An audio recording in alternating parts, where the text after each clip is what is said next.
హల్లెలూయా. మన ప్రభు అయిన యేసుక్రీస్తు నామములో మీకు శుభములు. Good morning. తెల్లవారింది కదండి, చాలాసేపు అయింది. రండి మరి చిన్న ప్రార్థన. పరిశుద్ధుడా నీకు వందనములయ్యా, మరొక రోజు ఇచ్చావు, మరోసారి మాట్లాడమని క్రీస్తు నామములో అడుగుచున్నాము తండ్రి. ఆమేన్. మీరు రక్షించబడ్డారా?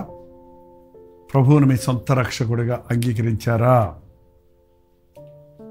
దేవుని మందిరానికి వెళ్ళి దేవునిని ఆరాధించుకొనుచున్నారా? క్రీస్తు రక్తంలో కడగబడ్డామన్నా, ఆ రాజ్య వారసులమయ్యామన్న విశ్వాసము మీకు ఉందా? మీరేం చెప్తున్నారో అర్థం కావట్లేదంటారా? రోజు దేవుని వాక్యం వింటున్నప్పుడు మీలోనే మీకు తెలియకుండానే పరివర్తన కలుగుతుంది. దేవుడు ఎవరు? యేసు ప్రభు ఎవరు? ఆయన నాకేం చేశాడు? నేనెవరిని? నన్ను ఆదరించేవాడు, నన్ను కాపాడేవాడు, నాకు సహాయం చేసేవాడు. నేను సరిలేను, నా మనసు సరిలేదు, నా బుద్ధి సరిలేదు, నా బ్రతుకు సరిలేదు. అవునవును, ఈ విషయంలో నేను తప్పు చేశాను, ఈ విషయంలో నేను దిద్దుకోవాలి అనే మార్పు మీలోనికి వస్తుందా? అలాంటి మార్పును మీరు పొందుకున్నారా? చాలామంది సాక్ష్యాలు ఇస్తున్నారు. నేను ఇంతకుముందు సెల్ ఫోన్కి అడిక్ట్ అయ్యాను, ఎప్పుడు చూసినా అదే. కానీ లైవ్లో వర్తమానాలు వింటున్న తర్వాత అది ఎంత తప్పో, దానివల్ల ప్రయోజనం ఏంటో అనేది నేను అనుభవించాను కనుక గ్రహించుకుంటున్నాను. నా మనసు మార్చుకుంటున్నాను, నేను నా స్వభావం మార్చుకుంటున్నాను. నేను ఇప్పుడు దేవుని వాక్యాన్ని ప్రేమిస్తున్నాను, దేవుని సన్నిధిని ప్రేమిస్తున్నాను. ఇప్పుడు నా జీవితంలో దీవెన ఉంది అని సాక్ష్యాలు ఇస్తున్నారు. మీరు కూడా మీ సాక్ష్యాలు పంపించండి. ప్రేయర్ బర్డెన్సే కాదు, ప్రైజ్ రిపోర్ట్స్ కూడా పంపమని ప్రతిరోజు చెప్తున్నాం కదా. 9540 నెంబర్కి ప్రేయర్ బర్డెన్స్, ప్రేయర్ రిపోర్ట్స్ ఒక టెక్స్ట్ లేక వాయిస్ మెసేజ్ ద్వారా పంపిస్తున్నాండి. దాన్ని బట్టి ప్రభువుని స్తుతించడానికి, మీకోసం ప్రార్థించడానికి అవకాశం కలుగుతుంది. ఇప్పుడు మనందరం యేసుక్రీస్తు రక్తంలో కడగబడిన తర్వాత అండి, మనం రక్త సంబంధులం అయిపోయాం, ఒక కుటుంబం అయిపోయాం. చూసారా? ఒక కుటుంబంలో కూడా ఈరోజు ఇంత ప్రేమ కనపడటం లేదు. మనం క్రీస్తు ప్రేమతో నింపబడుతున్నాం. కాబట్టి మీరెవరో ఎక్కడి నుంచి చూస్తున్నారో తెలియదు. మీలో అనేకులు నేను ఎప్పుడు చూడడం లేదు. మీరైతే కనీసం నన్ను ఇలా చూస్తున్నారు.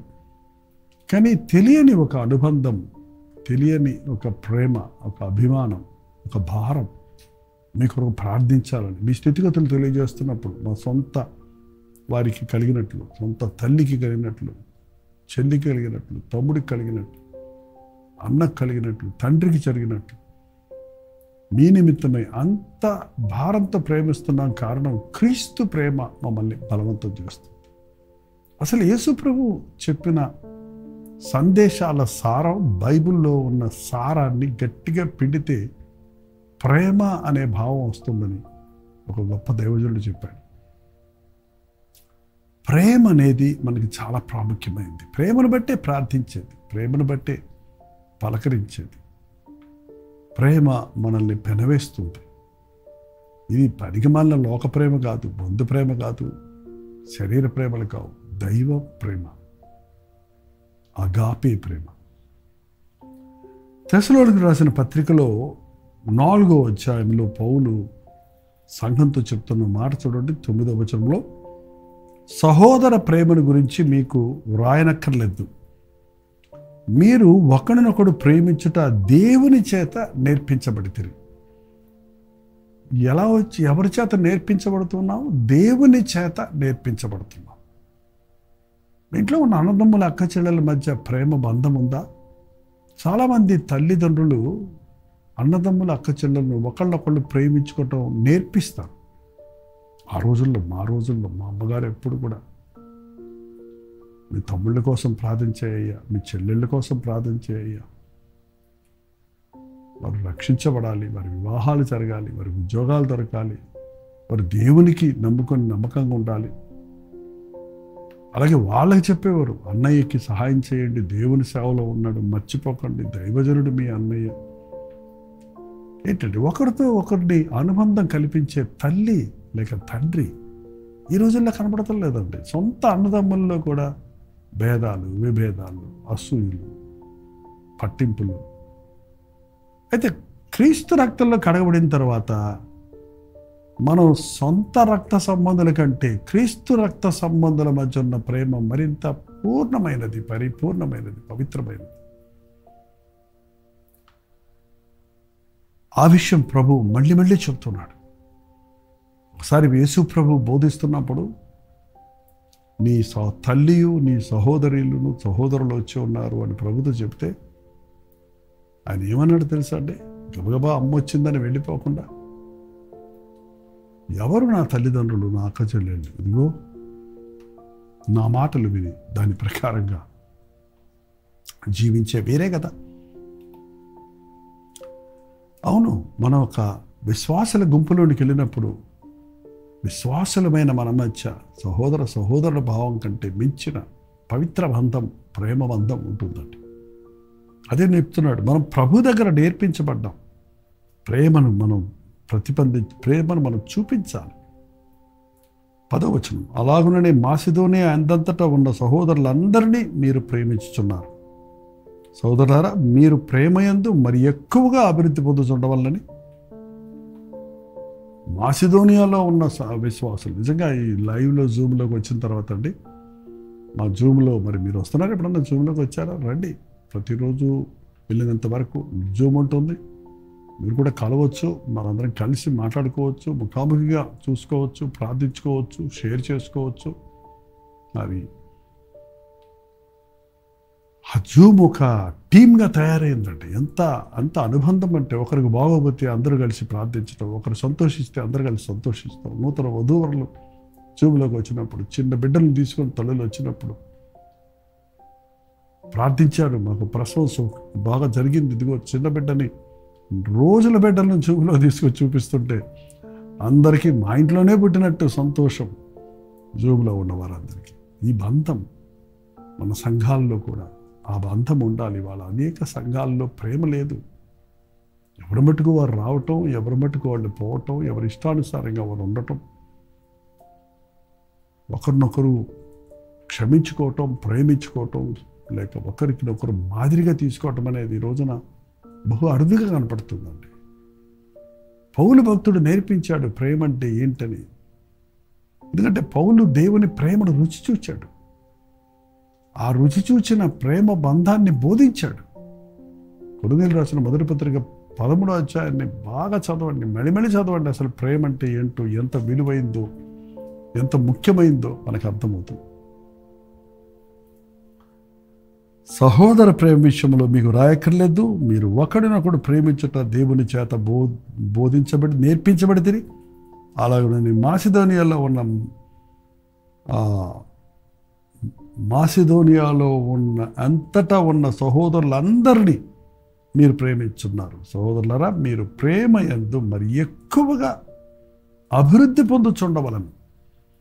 ప్రేమ ఎలా అభివృద్ధి పొందుద్ది అని అడుగుతారేమో. ప్రేమ వృద్ధి పొందుతుందండి. మన ప్రేమ మాటలతోనే ఆగిపోకూడదు.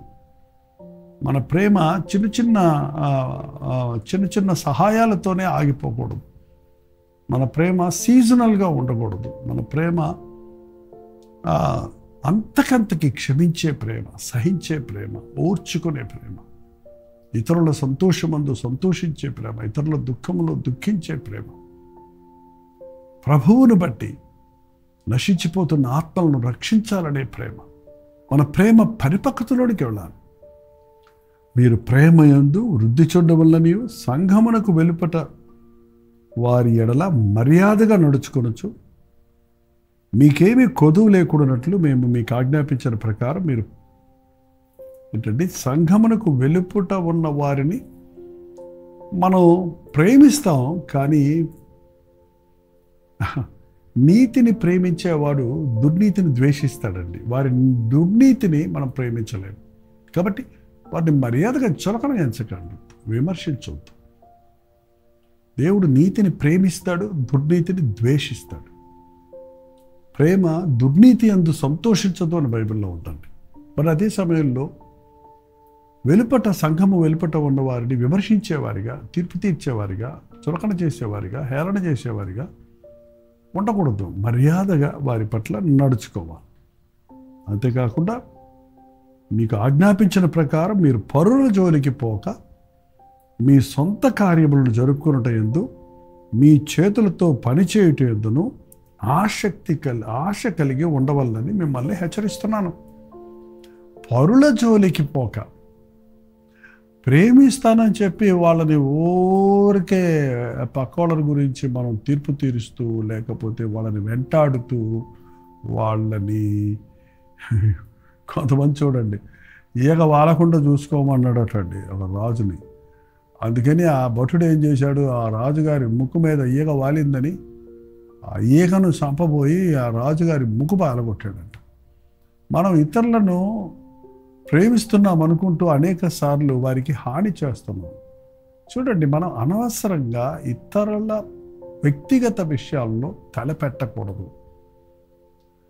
అది ప్రేమ కాదు. ఇతరుల విషయాలను మనం విమర్శించకూడదు. వాళ్ళ రహస్యాలను బయటపెట్టడానికి ఆశించడం అనేది నిజమైన ప్రేమ కాదండి. ప్రేమ అనేక దోషములను కప్పును అనందు బైబిల్లో. అందుకు మిక్కుటమైన ప్రేమ కలిగి ఉండండి. ప్రేమ పరిపక్వత అయినప్పుడు ఇతరుల స్వేచ్ఛను మనం తీసుకోమండి. దేవుడు మనల్ని ప్రేమిస్తున్నాడంటే మనల్ని కనుక ఎండగడితే, అంటే మన తప్పులన్నీ తీసి సపరేట్గా తీసి చూపిస్తే మనం తట్టుకోలేమన్నా. ఆయన ఎంత క్షమిస్తున్నాడో, మనల్ని ఎంత సహిస్తున్నాడో ఒకసారి అర్థమవుద్ది. ఒక్కోసారి అర్థమవుద్ది మనకి పరిశుద్ధాత్ముడు మనల్ని అభిషేకించినప్పుడు. మనం రక్షణ లేని వారిని చూసినప్పుడు క్రీస్తు ప్రేమతో ప్రేమించాలి. అది వెలివేయకూడదు, వారిని విమర్శించకూడదు. కానీ ప్రేమతో వారికి మర్యాదగా ప్రవర్తించి వారిని క్రీస్తు కొరకు రాబట్టాలనే ఆశ కలిగిన వారిగా ఉండాలి. దేవుని బిడ్డలైన వారు పరుల జోలికి పోయేవారిగా ఉండకూడదు. మన పిల్లలు కూడా ఒక ఏజ్ వచ్చిన తర్వాత అండి, వారి వ్యక్తిగత విషయాల్లో మన ఊరికి వారిని సతాయిస్తుంటే, వారు మనం ప్రేమిస్తున్నామని తెలియక వారు మనల్ని మీద తిరగబడటం చూస్తున్నాం ఈ రోజుల్లో. అందుకనే ప్రేమ సహిస్తుంది. ఆ పరుల జోలికి పోక పని చేస్తూ ఉంటుంది. పని చేస్తూ నువ్వు చెయ్యి అని చెప్పడం బదులు మీ సొంత కార్యములు జరుపుటయందు మీ చేతులతో పని చేయటందు ఆశ కలిగి ఉండండి. మీ ప్రేమను క్రియాపూర్వకంగా చూపించండి.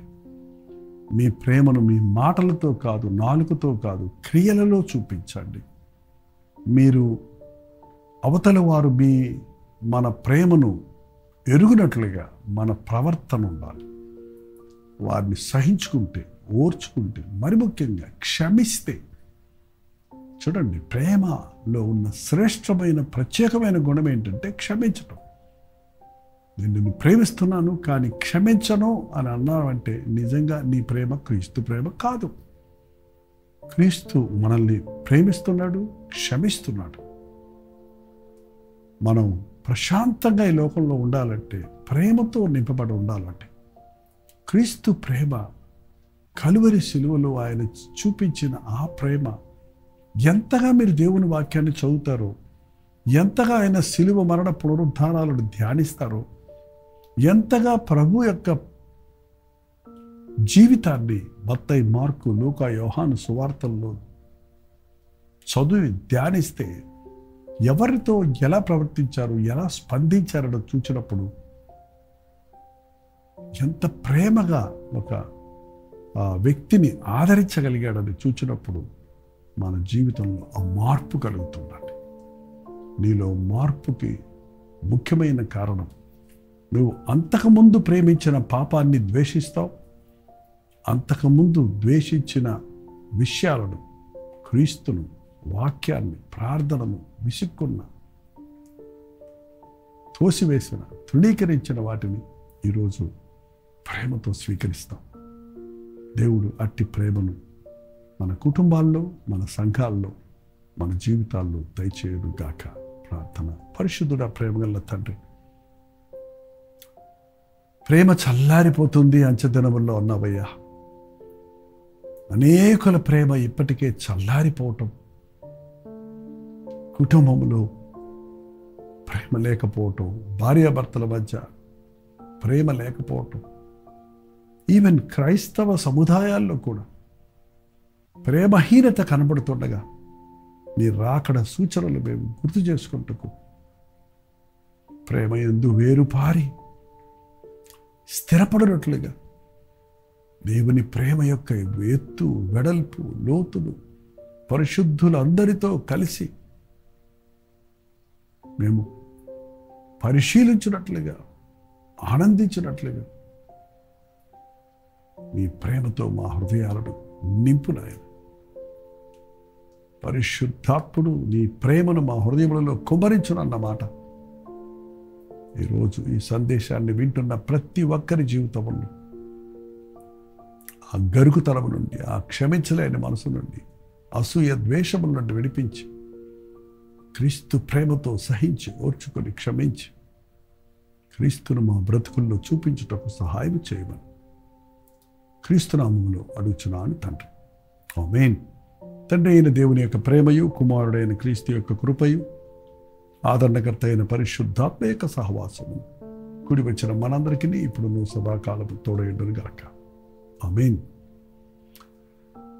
దేవుని స్తోత్రం. మీరు ఎక్కడెక్కడ నుంచి చూస్తున్నారో లైవ్ చాట్లోకి వచ్చి పేరు, ఊరు టైప్ చేయండి. మీ ప్రార్థన భారాలు, అవసరతలు 954041 నెంబర్కి, మీరు ఇతర దేశాల్లో ఉంటే 9100100999 నెంబర్కి ఒక టెక్స్ట్ లేక వాయిస్ మెసేజ్ ద్వారా వాట్సాప్ పంపించండి. మేము ప్రార్థిస్తున్నాం, మీరు కూడా ప్రార్థించండి. దేవుడు తప్పక మన ప్రార్థనలకు జవాబునిస్తాడు. Doctor Jaipal YouTube channel subscribe చేసుకోండి, లైక్ చేయండి, షేర్ చేయండి. కామెంట్ సెక్షన్లో టైప్ చేయటం మీ పేరు, ఊరు మర్చిపోకండి. ప్రస్తుతమైతే మా ఛానల్ 3 గంటల హెచ్చరిక, అలాగే రాత్రి 9 గంటల కడవరి ప్రతి ధ్వనిలో మళ్ళీ కలుసుకుందాం. అంతవరకు దేవుని మహాకృప మీకు తోడేడు గాక.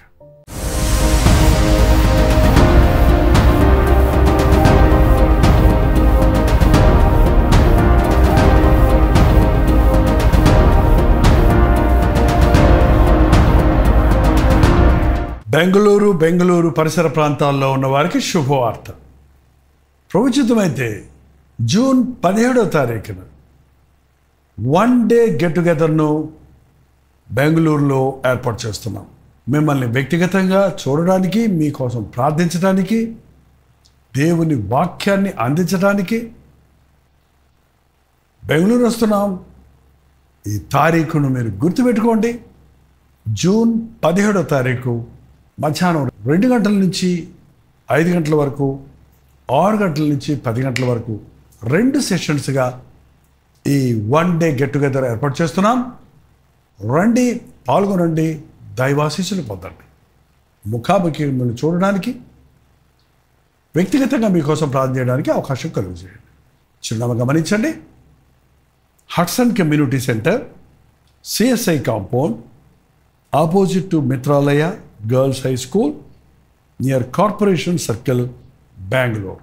ఇంకా విషయమై మీకు వివరాలు కావాలంటే 8939393939 అనే నెంబర్కి మీరు కాల్ చేయండి, లేదా ఈ కింద ఇవ్వబడినటువంటి నెంబర్లకు మీరు వాట్సాప్ మెసేజ్ పంపించండి. మీకు డీటెయిల్స్ షేర్ చేయబడతాయి. తప్పకొస్తారు కదా.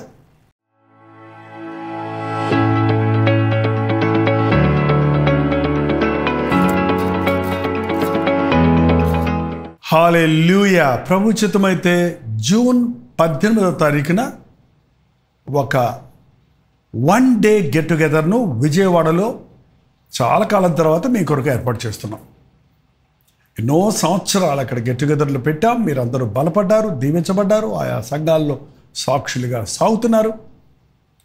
అనుదినము సోషల్ మీడియా ద్వారా బలపడుతున్నామని తెలియజేస్తున్నారు. మిమ్మల్ని వ్యక్తిగతంగా చూస్తానికి, మీ కొరకు ప్రార్థించడానికి, ప్రభువును స్తుతించడానికి ఈ యొక్క 1 డే కూడా కాదండి, 1 మీటింగ్